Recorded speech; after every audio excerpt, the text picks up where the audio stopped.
Stella the Zombie Killer by Alistair Wilkinson. Part 5.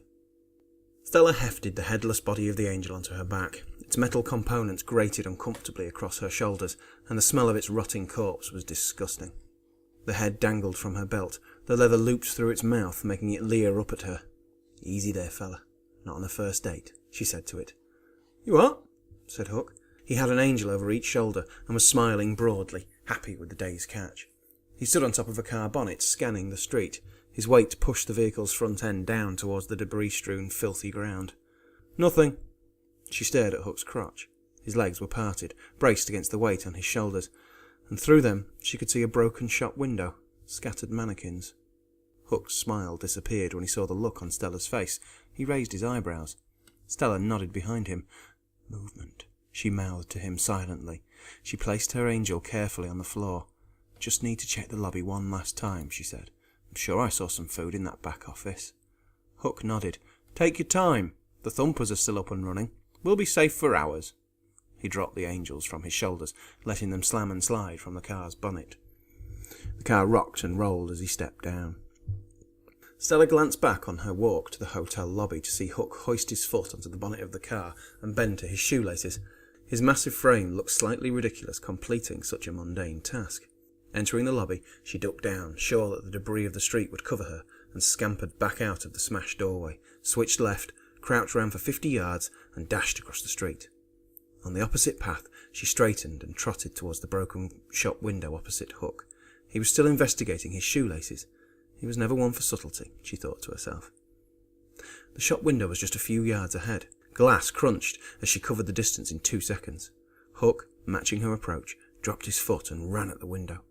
They both burst through into the shop, scattering the mannequins and surprising the man cowering amongst the plastic limbs. Feebly, he held his arms over his head, remaining silent, just waiting. Stella had stopped and held her arm out to halt Hook as soon as she saw him. The man was pathetic, no threat. She stared down at him, watching him try to push himself away, scraping his worn-out shoes against the broken glass and mannequins.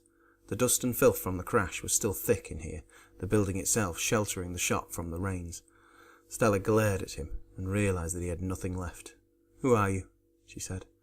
The man stopped his futile efforts and slowly lowered his arms just enough to peer over them. "Jared," he said. "Jared Jenks." His voice was tired, defeated. "Sounds like a superhero alter ego," said Hook. "You got a mask in your pants?" Jared looked at the big man, confusion and terror in his eyes. "Don't worry about him," said Stella. The man on the ground was older than her, mid-40s at least, and possibly even older at first glance. That could be his condition, Stella thought. Half-starved and exhausted did nothing for the complexion.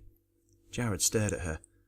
"You're her," he said, his eyes widening in recognition. "You're the killer."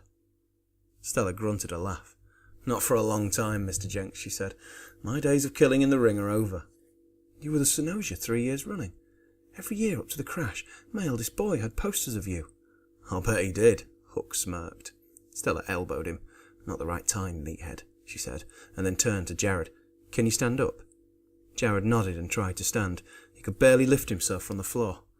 "Looks like you're all parted out, Jared Jenks," said Stella, smiling at the man. She didn't move to help him. "What are you doing out here alone, anyway?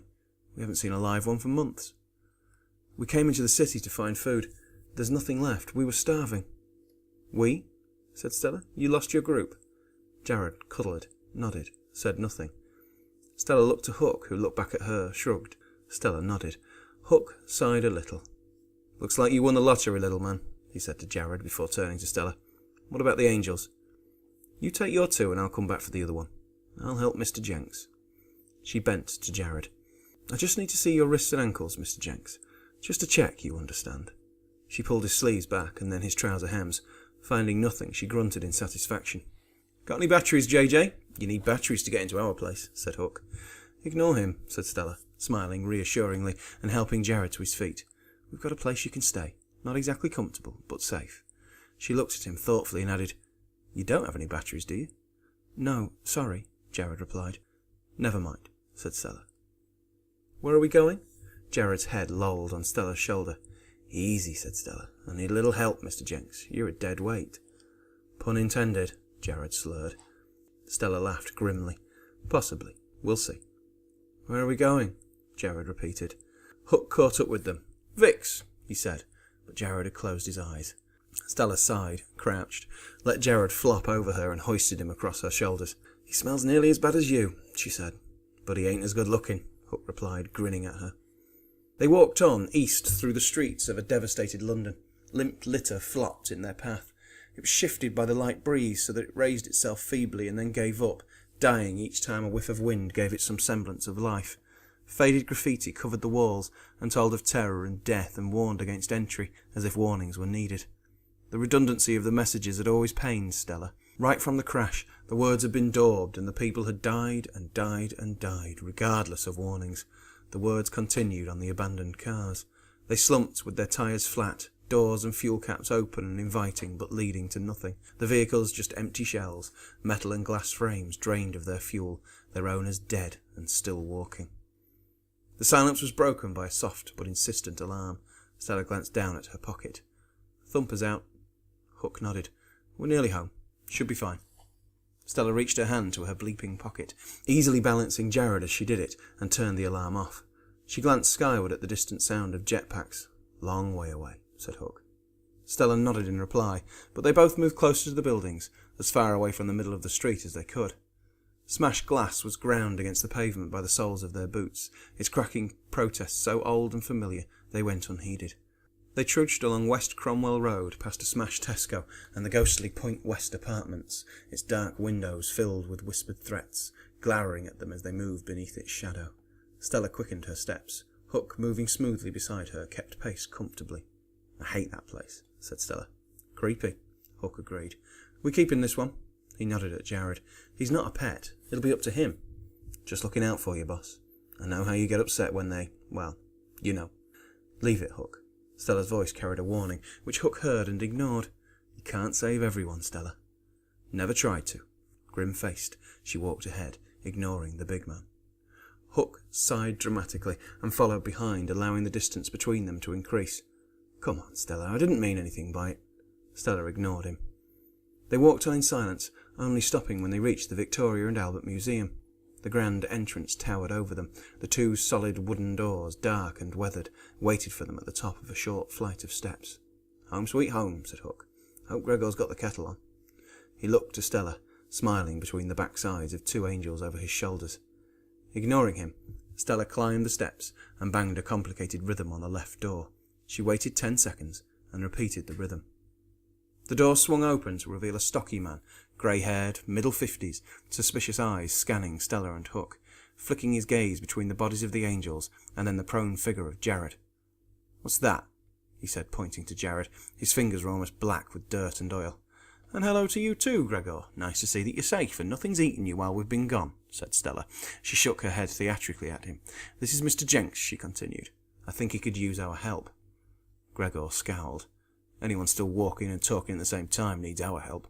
Can't bring them all in." "We can bring in the ones we find," Stella said sharply. Gregor shrugged and stepped aside. He nodded at Hook as the big man passed inside and then, with a searching look of the street, pulled the heavy door closed and lowered a thick wooden bar into place. The other door was similarly braced. They hauled their loads through the initial entrance, past toilets and cloakrooms surrounded by grand pillars. Through more pillars they emerged into the rotunda. A large ringed desk dominated the room. The space inside was taken up with workbenches and machinery. Above that, a huge chandelier made of spirals of dusty green and blue glass that sparkled in the summer afternoon sun. 3 large sunlit avenues stretched away from the rotunda. Hook bustled through to the workbenches, slapping the angels' corpses down one by one. "A bit of salvage for you, Gregor. Should be of some use." Gregor moved to the benches, nodding his head. "I'll have these stripped by nightfall. Get the buckets ready." "Let me guess. My turn for slopping out?" said Hook to Stella. He sighed as she nodded to him, while she laid Jared carefully on the remaining workbench. "Did you get batteries?" said Gregor. They both shook their heads. "Got this, though," said Stella, fishing the phone from her pocket. "It's got a signal." She threw it to Gregor. He studied the screen. "It's password protected," said Stella. "Where'd you get that?" said Hook. "You never told me." Stella shrugged. "Forgot about it till now." Gregor concentrated on the screen. "Shouldn't be a signal. Nothing to give it one. All the satellites came down in the crash." "All of them?" said Stella. "How can you be sure?" "I can't," Gregor replied, "just assuming." He stared thoughtfully at the screen. "There must be operational mass for this thing to work." We need to find them. I'll go tomorrow, said Stella. Thanks for listening. Don't forget to subscribe so that you can be the first to hear part 6.